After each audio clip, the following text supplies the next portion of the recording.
Bismillahirrahmanirrahim. Assalamu alaikum. This is Amna Gul from the Department of Journalism, Mass Communication. We're back with the course Fundamentals of Public Relations, bearing the code GMC 331, as well as the course Advertising for Media, bearing the code GMC 332. It's our 23rd lecture today, and the topic is Techniques of Persuasion. We've already been discussing persuasion in different ways. In our last lecture, we discussed the elaboration likelihood model, and now we'll continue towards the other techniques of persuasion. In this lecture, we'll be discussing actually the techniques and how it is reflected in advertising, as well as how it is seen in public speaking or public relations opportunities.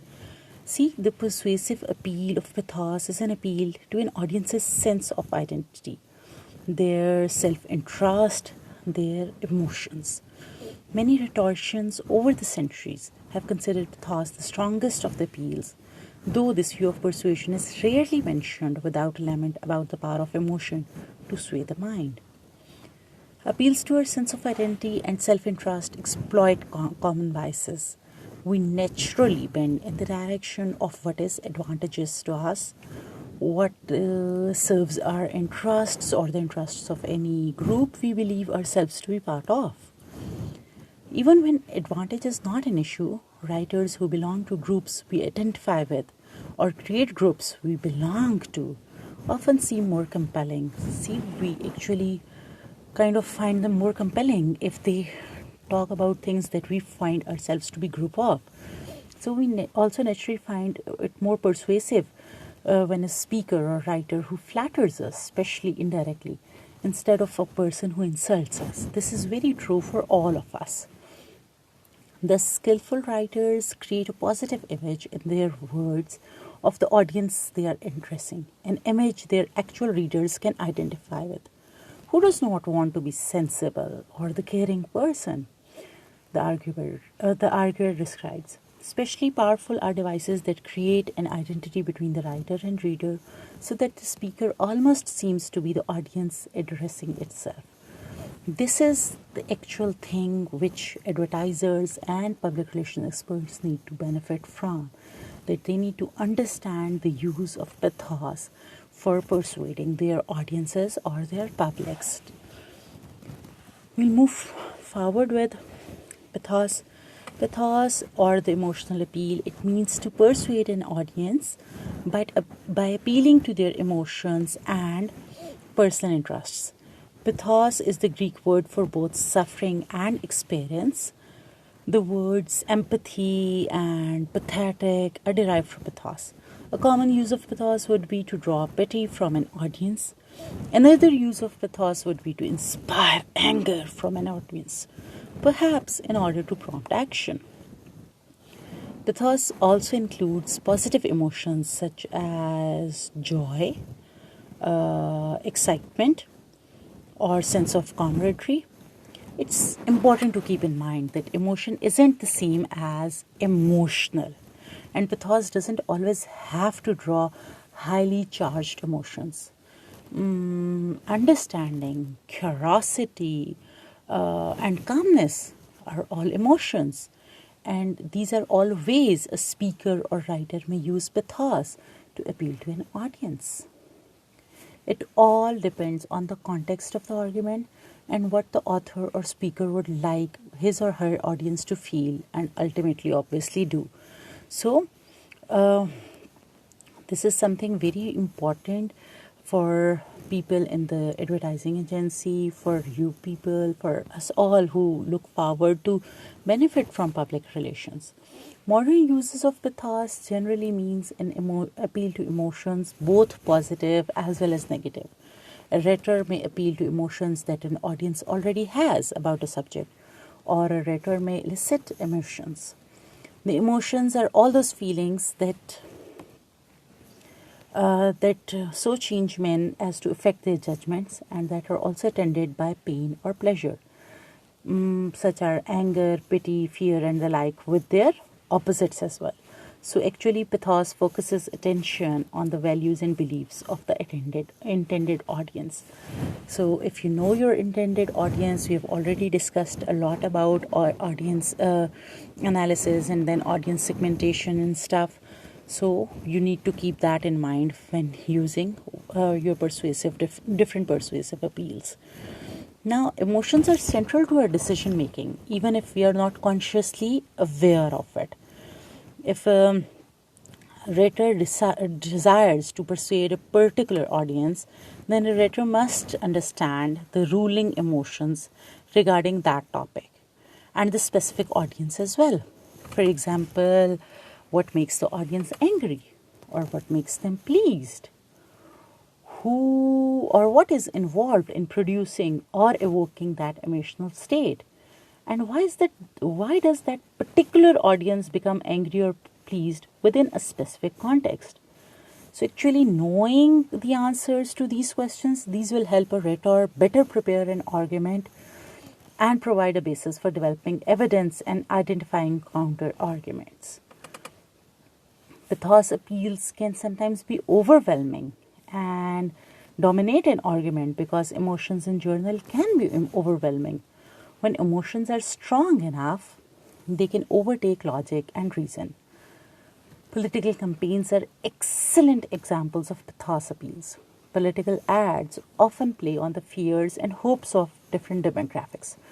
For example, a political ad, for example, aimed at retired and elderly voters, may claim that a opposing candidate, plans on eliminating social support programs such as pension. Now, these types of ads do not need to contain facts or evidence of such actions to be useful and successful because they rely on the fears and worries that the intended audience clearly has about financial security. In Pakistan, we do not have these kinds of ads. These kind of statements just pop up. So any such statement that pops us that gives negative public relations to that person or regarding whom the statement is. So remember, pathos is about the emotional state of the audience and not that of the rhetor. I think let's watch an advertisement to further understand the use of pathos, and then we'll continue our understanding towards this topic.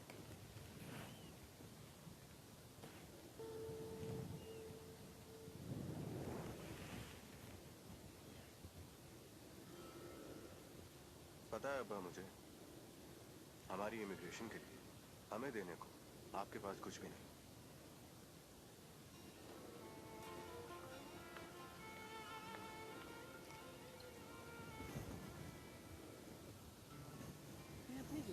Sir में तेल डाल दूं? सारी दुनिया के parents अपने बच्चों की हेल्प करते हैं कि वो बाहर जाके सेटल हो सकें, और हमारे यहाँ मोहब्बत का मतलब है सर में तेल डाल दो। चलो।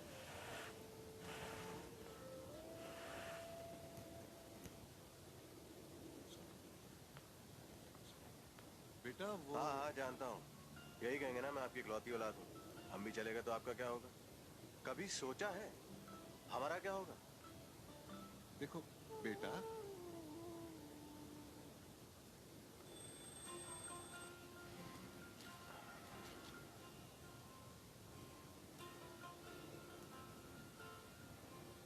अब्बा के पास इतने पैसे? कहीं अब्बा ने घर? अब्बा, मम्मी कहीं नहीं है।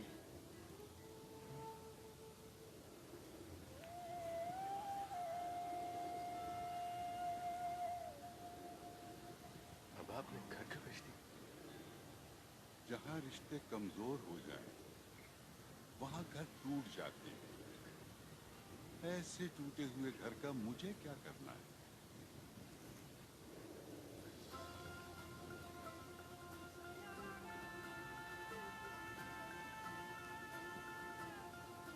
घर वही मजबूत होते हैं जहाँ रिश्ते मजबूत हों। आप जरा रिश्तों को मजबूत कीजिए। घर की दीवारों और छतों को तो हम मजबूत बना ही देंगे। मॉडर्न स्टील, आओ एक मजबूत घर बनाते हैं। you feel sympathetic towards the father who sold off his house? You see, pathos is actually meant to convey a lot of things, and it is quite very convincing to make people emotional. Okay, pathos is actually developed with meaningful language, compelling tone, emotion-evoking examples, as we just saw, inspiring stories. It was once again an inspiring story as well. Or it can be also developed using implied meanings. So there are many ways you can use pathos, whether you are an advertiser or you are into public relations. It can be used in different variety of ways. We'll start off with understanding how pathos is used in written communication. Then we'll move towards pathos in advertising, and then we'll discuss pathos as it is in public speaking, for example, for or setups for public relations. Starting with written communication. The way a writer develops pathos in writing applies not only to advertising but also to public relations. See, all advertising starts with an advertising, having an idea and moving it into an advertising copy. So it starts off with written communication, and it is well planned. Even having one tagline, having a slogan, this all starts off with written communication. As for public relations, since it encompasses all the communication activities of an organization, so most of these communication activities are written communication. No doubt there are speaking opportunities as well, which we are going to discuss a little later into this lecture. Okay, so as with the other appeals, it all comes down to purpose and audience. And the easiest way to reach an audience is to create an emotional connection. Writers use pathos in writing by giving their readers a personal reason to continue reading and to think, feel, and do what the writer intends. Without a level of emotional appeal, writing, no matter how logical or credible, the writing can be boring and ineffective. So in writing, knowing the audience is particularly important. A writer wouldn't present information to a teacher or professor in the same way he or she would to a class fellow or even to a parent. This we have already explained earlier as well in terms of examples that we make strategic choices. So balance is also important, as writing requires a solid base of logic and factual information to support the thesis, and pathos is what drives the reader to care about and remember that particular write-up. Word choice or diction is especially critical when a writer is attempting to appeal to an audience's emotions. A writer must not only consider each word's denotations or literal meanings, but also each word's connotations or the ideas and feelings the word invokes. Remember, we talked about denotative and connotative meanings, that it is not necessary that the word has the same meanings for all of us. That is why we need to consider the connotative meanings as well in order to ensure that the audience gets the same message that we want to convey. For example, saying that obesity in Pakistan is a problem, this invokes different ideas than saying it's an epidemic. Along these lines, details are also important. A writer should include relevant and specific examples to hold the reader's attention and compel him or her to accept the thesis.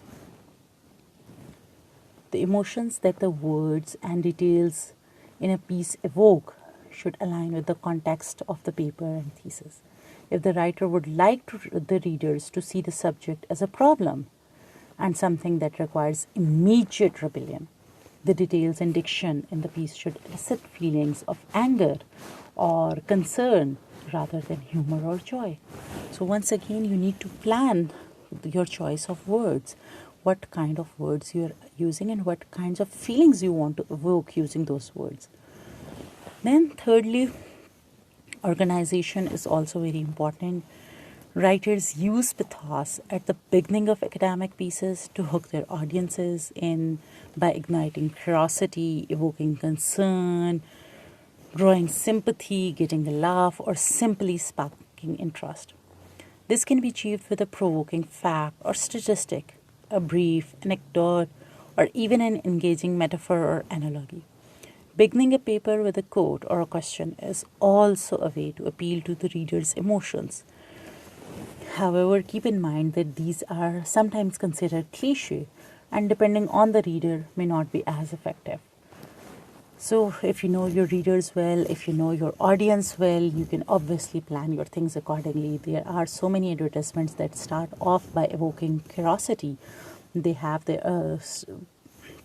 and then there is a curtain raiser. So it happens. There are many times it's used. So it's actually, you need to remember, it is important for a writer to know his or her audience and what will best trigger the desired response. So that is, every time it is the choice of the writer depending on the context of the communication and obviously the audience. Finally, pathos acts as an effective bridge between the thesis and the logic or logos, so writers use to support their clients. Each time a writer presents factual information to support the thesis, the writer also needs to convince the readers to not only accept that information, but to also care about and emotionally connect with it. This is best achieved with brief, relevant, and specific details and anecdotal examples.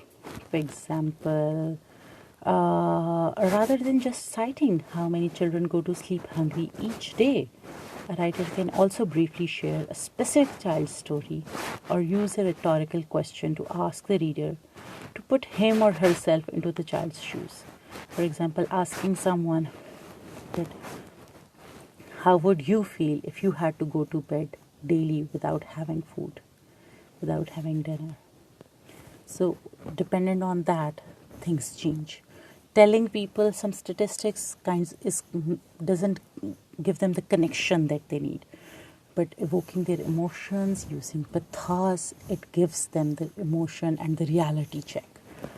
So by emotionally connecting with the writer and the information in the piece, readers will more likely accept the writer's thesis. The way a writer develops pathos in writing, this applies to advertising, to public speaking, and even public relations. So it is very relevant to you people, and we need to make the most out of it. Now moving towards pathos in advertising. I'll come to this picture a little later. Let me discuss things first. Pathos is quite prevalent in advertising. In fact, many ads rely almost exclusively on pathos.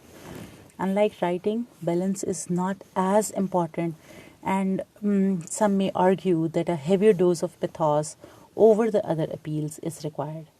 You have to be careful though, because a modern audience will often turn away from ads that are obviously attempting to draw sympathy or are presenting something extremely graphic or controversial. And they will resist anything that's too obviously attempting to get them to act solely out of emotion, especially when that action requires spending money or giving up time. So you have to be very careful. For example, you have any advertisements that actually tell them the advertisement is meant for people to donate money. So you have to be very careful while using pathos there, because people are very critical of such advertisements that ask them to spend money. Or they are also critical of all such advertisements that require them to give up time. So you have to be very careful it's just the emotional appeal that you are using for these kind of things, then it might not work. It might need to add another appeal as well. Now let's have a look at this New York City Department of Health that uses pathos in this print ad about their quit smoking, quit line. Now you may consider the copy and the visuals. Logically, words like nothing and ever are broad generalizations. In, for example, academic writing, these would be wave red flags. However, in this case, they effectively appeal the audience's sense of fear, as the idea of being permanently changed is terrifying. Those feelings are meant to take over before logic kicks in or the viewing notices an insignificant fallacy. Now, what it states, nothing will ever be the same. Smoking gave me throat cancer at 39. Now I breathe through a hole in my throat and need this machine to speak. So this is like very, very touching. This ad is particularly effective because it's not over the top. Here, Martin looks subtly distraught and tinted with regret, but mostly serious about his condition. His expression, like the text in the ad, is matter of fact and is meant to show that this can happen to any ordinary person. And once it happens, there's no going back. It is what it is, which in many ways is more effective and close to home than something more dramatic or graphic. Now you may notice the color and font as well. See, color and font choice also play into pathos in this ad. The font and color scheme, just like the subject of the ad, are simple, straightforward, and black and white. There are only two options: quiet or life with irreversible consequences. The creators of this ad effectively used pathos to invoke feelings of fear, sadness, urgency, and resolution to compel viewers to call the smoking quit line. I find this very compelling, and here I would like to show another advertisement, a video advertisement, which also uses pathos very effectively. Let's watch that.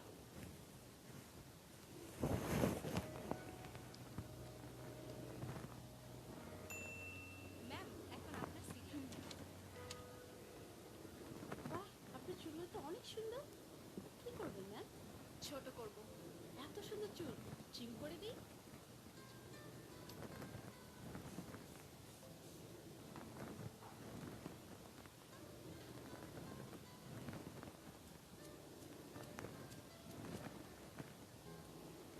ঠিক আছে আরো ছোট করে দিই আরো ছোট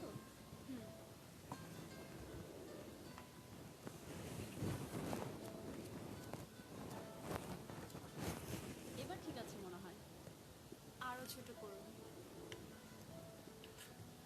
একদমই চুলে যখন আর ভয় পান না না আপনার চুলে কিন্তু লেয়ার কাটটা খুব সুন্দর লাগতো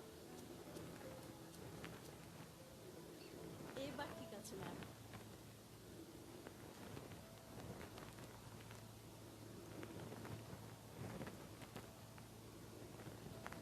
আরো ছোট করে দিন যাতে এভাবে আর ধরা না যায়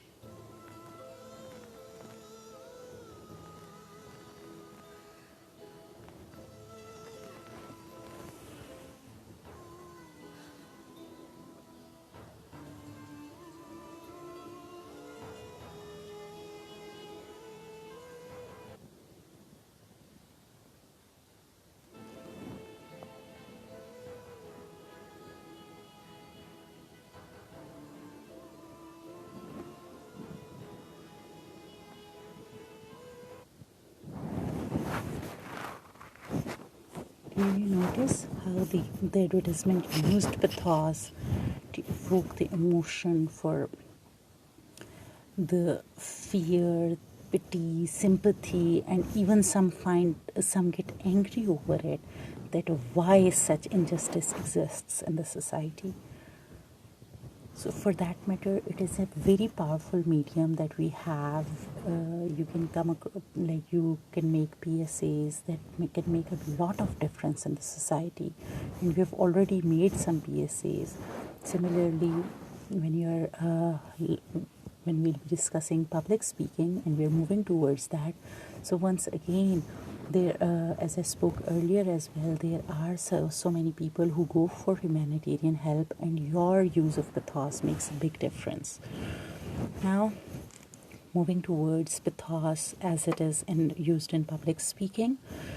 See, in public speaking and in oral presentations, language, anecdotes, visuals and delivery are the most effective ways to make an emotional connection with an audience. As with writing, context and balance are also important. Effective speakers begin with their presentations with emotion-driven attention grabbers. These attention grabbers can be the same types of things one would use in writing, and they can also include compelling visuals, sounds, or audience participation. With public speaking, questions to the audience are more acceptable because the audience can react and respond. Anecdotes and personal details are also important in public speaking and can be effective ways to emotionally connect with an audience. Because an audience can see and hear the presenter, a speaker also considers pathos in his or her delivery.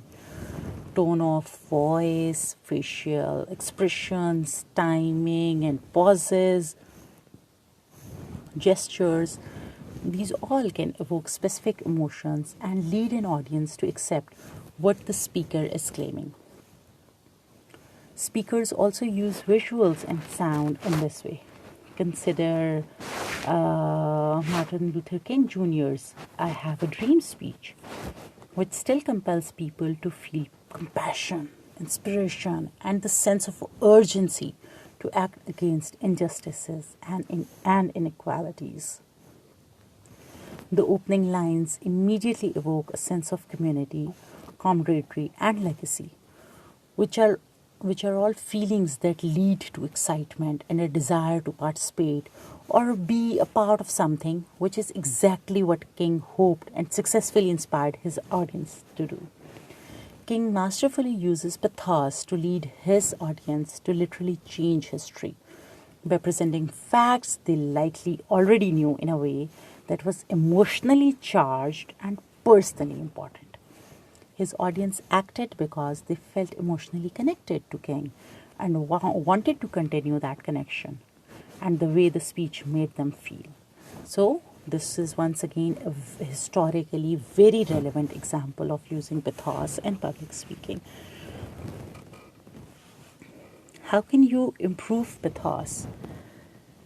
See, improving pathos, you can use analogies and metaphors, linking your ideas with something your listeners already know about and feel strongly about can trigger emotional responses. For example, they are terrible compared to they are poisonous. So this will use the audience's knowledge that poison is bad and therefore this issue needs to be dealt with. Use emotionally charged words. For example, this brush is a lifesaver rather than this brush is amazing. That is another way to make a statement more emotional by using word and sensory words which allow the audience to experience the emotion. For example, the smell of your grandparents' house will increase the recollection of hopefully warm memories and therefore will trigger certain emotions. You need to ensure that the emotion you want to induce is suitable for the context. Positive emotions such as joy should be linked with your claims. Negative emotions such as anger should be linked to your rival's claims. This is once again very important. Some people do not understand this thing and they kind of link wrong emotions with themselves or with their claims. Once again, visual aids can sometimes be more powerful than words. Storytelling is a quick way to form an emotional connection. Both the advertisement that we have just seen, both were story-based. There was a story to it. So, match whatever you are saying with your body language, with face and eyes. You may target the audience's hopes by describing a positive future situation if your proposed actions are followed. So this is up to you that how do you use it. Finally, I'll be concluding here. Pathos appeals to the audience's capacity for empathy, often by using an imaginable story to exemplify logical appeals. Whereas Logos and Ethos appeals to our mental capacities for logic. Pathos appeals to our imaginations and feelings, helping the audience grasp an argument's significance in terms of how it would help or harm the tangible world around them. The emotions also strongly assist, perhaps sometimes determine, persuasion. If, for example, a writer wants a reader to evaluate something negatively, he or she may try to arouse the reader's anger or to produce action to someone's benefit. For example, to persuade someone to make a charitable donation. An arguer may work on our pity. So direct appeals to the reader to feel an emotion, for example, you should be crying now. These are rarely effective. Instead, creating an emotion with words usually requires recreating the scene or event that would, in real circumstances, arouse the emotion.